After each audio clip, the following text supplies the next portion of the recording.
Welcome to Carlos and Lisa. I'm Lisa Remillard. And I'm Carlos Amesco. What are you doing when you're doing that? I don't remember that. It was my little dance. Stop judging me.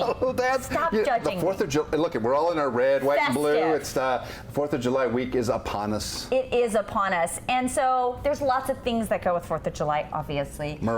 America, your barbecues, the parades, all the festivities. One of my favorite times of the year, really. I know, is. it's lovely. But here's the thing. The other thing that's synonymous with 4th of July is fireworks. Yeah.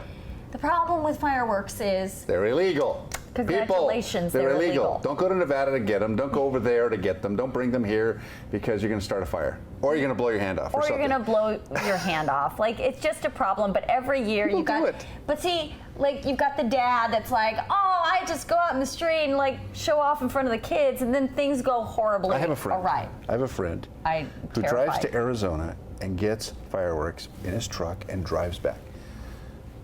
Every year. I would not say that in front of our Boxes guests. and boxes of fireworks to set off.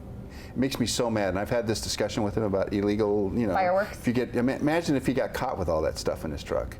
Well, imagine if you Dodge truck, license plate number. Oh no, I'm not gonna do that. Imagine if you hurt somebody with it. So Well, exactly. So listen, That's the in the point. state of California, there are two kinds of fireworks. So there's the ones that Carlos's friend brings over from Arizona, which are dangerous and illegal, and then there's the safe and sane ones. I don't even right? know what that is. What is Okay. safe and sane about fireworks? Well, Nothing. that is why we asked our friend, the fire chief of Orange County, Brian Fennessy, to come here and talk about that with us and you. Welcome, Chief. Nice Thank to have you here. Happy 4th of Welcome July back. week. Thank you. All right. So let's talk about fire. Explain to All right, what Carlos is the safe and difference sane? What is safe and between sane? illegal and safe and sane. Well, they're called safe and sane. I think that's a lot of what we dealt with as kids, right? Your sparklers, those sorts of things. But they are dangerous, right? And regrettably, there are some cities, even within Orange County, that allow that firework use. And every year we see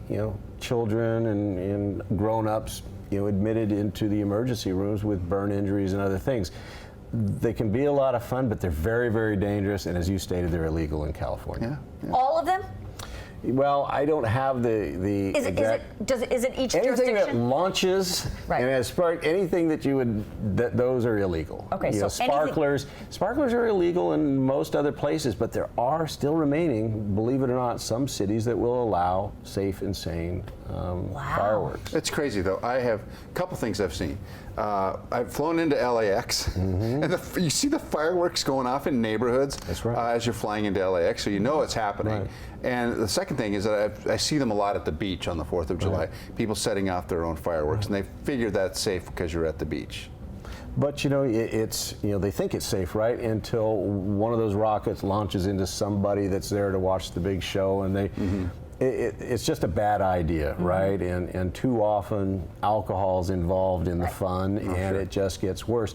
And for us, as the firefighters, we live in Southern California. We live in what we call the wildland urban interface. It doesn't take a large firework nowadays to get into the vegetation, and now we're chasing a fire that is threatening lives and property. Before we get to the wildfire, which is a huge issue, and I definitely want to talk about that, I just want to talk about what you have seen in your 40-year career of people mishaps with fireworks. I'm sure you've seen a lot. It's tragic, and I mentioned children, earlier because that's what I remember, right?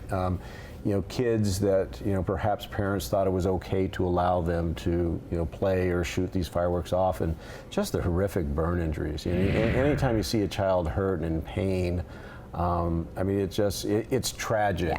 Yeah. But yeah, fingers, hands.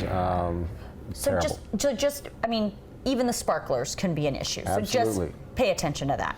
Absolutely. If you could, go to the big shows. Yeah, why just not? about every park, every beach. you Some see of the them most everywhere. amazing fireworks shows are free. They're available to the family. Go see those. Yeah. All right, let's talk seriously now. My friend is this guy who's doing this illegally, and I feel badly because I've told him many times this is illegal, and you're really doing a disservice to our community. This is real danger. What are the penalties if you get caught with a cache of fireworks?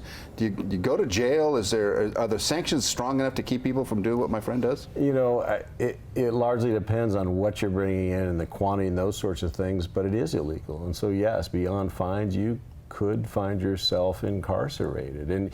And tragically, again, if somebody gets hurt because of your use of those illegal fireworks, now you've got some real issues. Not to mention, how would you feel if something you brought in caused somebody else harm? Or caused a fire and burned your own neighborhood. So now let's talk about fires, because of course we are in this heightened, fire season right now, and 4th of July is going, it's going to be hot, it's going to be beautiful, hopefully.